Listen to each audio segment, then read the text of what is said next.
agree. And Mr. Joyce, and let me say for the record, boy, I wish we broke these bills out because I probably would vote for this bill. There are some terrific things that you guys have done together in this bill on Native American communities, from health service to a variety of areas. And I want to personally thank you for that. It's been a long-standing bipartisan commitment on this subcommittee, which I was privileged to serve on with both of you for a number of years. And I just, you both continued that, and it's very grateful. I was worried at one time that frankly, Mr. Joyce would steal everything for the Great Lakes and leave nothing for the Indian. We've got a 1-2 deal, but he's actually always come through, and certainly my friend Maine, the chairwoman, has as well. I do bring to your attention, because I will offer an amendment on this, and I know this is a matter I offered and withdrew.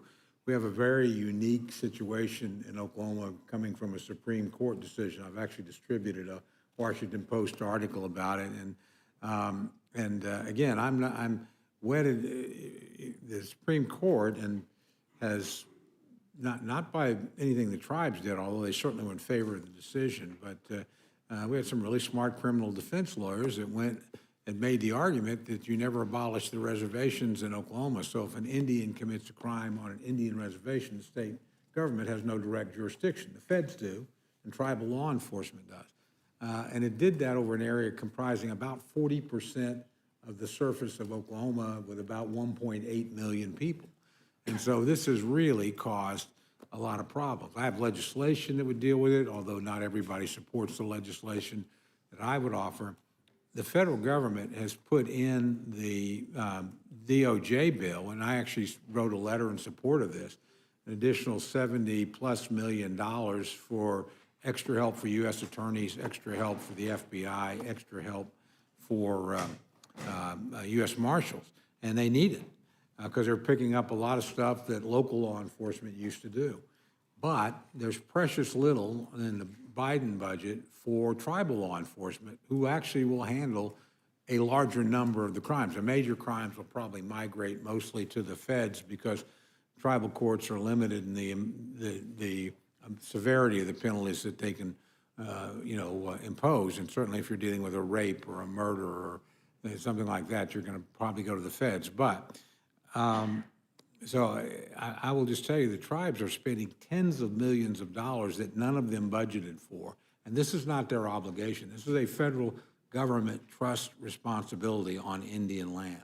And the definition of Indian land, according to the Supreme Court of the United States, has changed dramatically.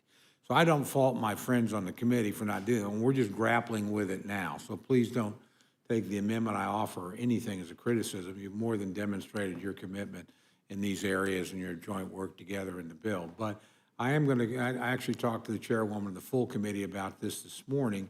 We're going to continue to try and push because they need some relief from somewhere.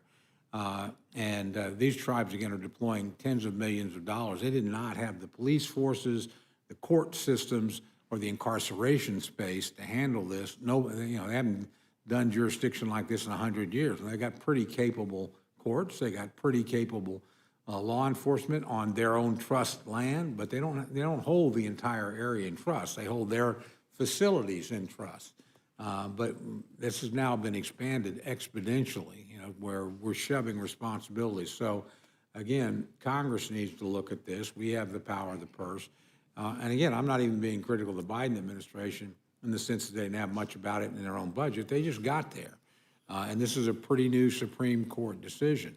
But waiting till next year is not an option here. Law enforcement happens every day, and they're spending millions of dollars already handling thousands of cases that they weren't supposed to have to handle, or at least nobody envisioned them handle. So again, I'm sorry to go on at length there, but I use every one of these opportunities. There's no reason why any member that's not from Oklahoma would know any of this or should understand any of this.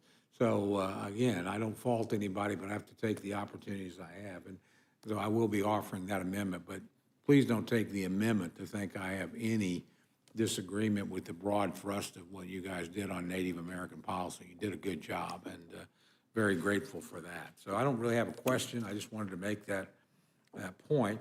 Let me turn quickly to my friends, Mr. Price and Mr. Diaz-Balart.